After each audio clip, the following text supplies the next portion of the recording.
U.S. officials say the Coast Guard boarded a Panama-flagged tanker carrying Venezuelan crude reportedly bound for China. According to reports from the Wall Street Journal and the New York Times, the boarding happened this week during what President Trump calls a new blockade push. Trump says this is a total and complete blockade targeting sanctioned tankers linked to Venezuelan oil shipments. But this action raises significant questions about international maritime law, sovereignty, and what precedent is being set for global shipping. And let's examine what happened, what both sides are saying, and what this means for international trade and law. According to the New York Times, the vessel is called the Centuries. It was flying a Panamanian flag, meaning it was registered in Panama. The New York Times reported, and citing industry sources by Seizure, that the cargo was tied to a China-based trader, a detail that cannot be independently confirmed from public records. Critics argue these interdictions look like blockade-style enforcement, even if Washington describes them differently. Legal guides often describe a naval blockade as a wartime measure, which is why critics say the wording matters. Here is where the situation becomes legally complex. Reports say Centuries was not officially listed as a sanctioned vessel at the time of the boarding. This is a significant detail. The U.S. has previously seized vessels that were on its sanctions list, vessels that had been formally designated as prohibited. But this tanker was reportedly not on that list. This raises questions about the legal basis for the boarding. If a vessel is not sanctioned, under what authority can it be stopped and boarded in international waters? This is not the first seizure. On December 10th, U.S. agents boarded and seized a tanker called the Skipper off the coast of Venezuela. According to U.S. officials, that vessel had been sanctioned for years due to its involvement in what Washington calls an illicit oil shipping network. The Skipper seizure was conducted under a seizure warrant. The legal basis was clearer. The vessel was formally sanctioned. But the Centuries presents a different situation. It was reportedly not on official sanctions lists. The legal framework for its seizure is less clear. Multiple reports place the boarding in international waters near Venezuela without a single confirmed public coordinate. This raises questions about jurisdiction. If the vessel was in international waters, under what authority can the United States board it? Under the UN Convention on the Law of the Sea, vessels in international waters are generally subject to the jurisdiction of their flag state, in this case, Panama. The United States is not a party to UNCLOS, but many of its principles are considered customary international law. There are exceptions that allow boarding in international waters, such as suspicion of piracy, slave trading, or stateless vessels. U.S. officials have not publicly laid out a single clear legal theory. They frame it as sanctions enforcement and counter-narcotics pressure. The legal questions surrounding these seizures are significant. First, can the United States stop and board vessels that are not on its sanctions list? The Centuries was reportedly not officially sanctioned. What is the legal basis for its seizure?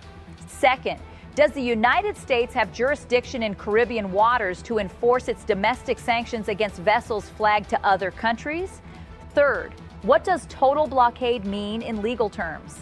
Legal guides often describe a naval blockade as a wartime measure. Does it require UN authorization? U.S. officials have not publicly laid out a single clear legal theory. They frame it as sanctions enforcement and counter-narcotics pressure. The New York Times reported, citing industry sources, that the cargo was tied to a China-based trader with a history of taking Venezuelan crude to Chinese refineries. This detail cannot be independently confirmed from public records. China is a major importer of oil. Venezuela has some of the largest proven oil reserves in the world. Trade between the two countries is not new. It has existed for years. Beijing has publicly criticized unilateral U.S. sanctions and calls them illegitimate.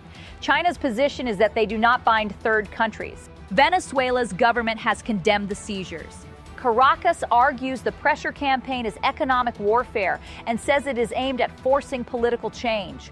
From Venezuela's perspective, the United States is using its military power to interfere with legitimate commercial transactions. Venezuela argues that its oil sales are legal trade and that the U.S. has no authority under international law to interfere with them. Whether one agrees with Venezuela's government or not, its position has support among many countries in the global South who view unilateral U.S. sanctions as overreach. The seizures raise fundamental questions about sovereignty in the Caribbean. The Caribbean Sea is bordered by numerous countries: Venezuela, Colombia, the island nations, and others.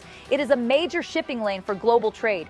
If the United States can stop and board vessels in Caribbean waters based on its own sanctions that are not authorized by the United Nations, what precedent does this set? Other countries may ask, can any powerful nation impose its own rules on international shipping? Can China do the same in the South China Sea? Can Russia do the same in the Black Sea? The principle of freedom of navigation has been a cornerstone of international maritime law. These seizures test that principle. The international shipping industry is watching these developments closely. If vessels can be seized in international waters for carrying cargo that one country, even a powerful country, deems problematic, what does this mean for global trade? Shipping companies must now consider, could my vessel be stopped? Could my cargo be seized? Am I at risk if I carry goods that the United States disapproves of?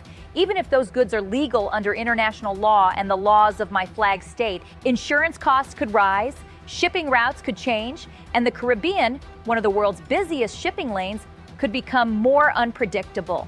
U.S. officials have been explicit about the strategy behind the pressure campaign. The goal, according to statements from Washington, is to cut off the Maduro government's access to oil revenue that funds the regime. The logic is straightforward. If Venezuela cannot sell its oil, it cannot fund its government. Without funding, the regime will either collapse or negotiate on U.S. terms. This is not a new strategy. The United States has used economic pressure, sanctions, blockades, asset seizures against numerous countries, including Cuba, Iran, and North Korea. Critics argue this strategy causes suffering among ordinary people while often failing to achieve regime change. What is notable about the century's seizure is that it appears to go beyond formal sanctions lists. If the United States is now seizing vessels that are not officially listed as sanctioned, this represents an expansion of the enforcement scope. It suggests that any vessel carrying Venezuelan oil, regardless of whether it has been formally sanctioned, may be at risk of seizure. For the shipping industry, this creates uncertainty. How can companies know if they are at risk if the rules are not publicly defined? Beijing has publicly criticized unilateral U.S. sanctions and calls them illegitimate. China's position is that they do not bind third countries. The seizure of a tanker carrying cargo reportedly bound for China is likely to escalate tensions between Washington and Beijing. This comes at a time when U.S.-China relations are already strained over Taiwan, trade, and technology. Adding maritime confrontations to the list could further deteriorate the relationship. Venezuela is not isolated. It has relationships with Russia, Iran, and China, countries that the United States views as adversaries. Russia has investments in Venezuela's oil industry. Iran has helped Venezuela evade sanctions in the past. China is a major buyer of Venezuelan crude. The U.S. pressure campaign affects all of these relationships. It is not just about Venezuela. It is about limiting the reach of U.S. adversaries in the Western Hemisphere. Some analysts frame it as a Monroe Doctrine-style posture. Washington denies it is about domination and says it is sanctions enforcement. The United States has long been a champion of freedom of navigation, the principle that ships can transit international waters without interference. Washington has conducted freedom of navigation operations in the South China Sea to challenge Chinese maritime claims. It has criticized other countries for interfering with international shipping. Critics ask how U.S. freedom of navigation messaging fits with stopping tankers in Caribbean waters. The answer may be that the United States applies different standards to itself than it expects of others. Or it may be that Washington believes its sanctions enforcement is legally justified. Either way, the tension between U.S. rhetoric and U.S. actions is notable. Venezuela has some of the largest oil reserves in the world. Its oil is heavy crude, difficult to refine but valuable. If the U.S. pressure campaign successfully cuts off Venezuelan oil exports, this will have implications for global energy markets.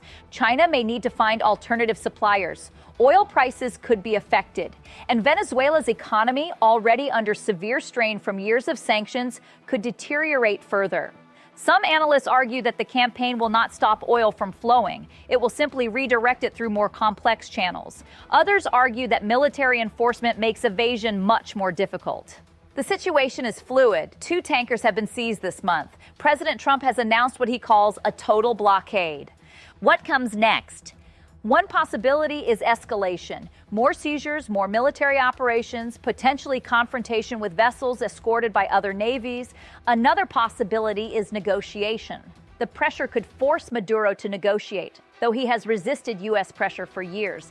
A third possibility is stalemate. The pressure continues, Venezuela suffers, but no resolution is reached. What is clear is that the United States is using military force to enforce its economic policy in the Caribbean.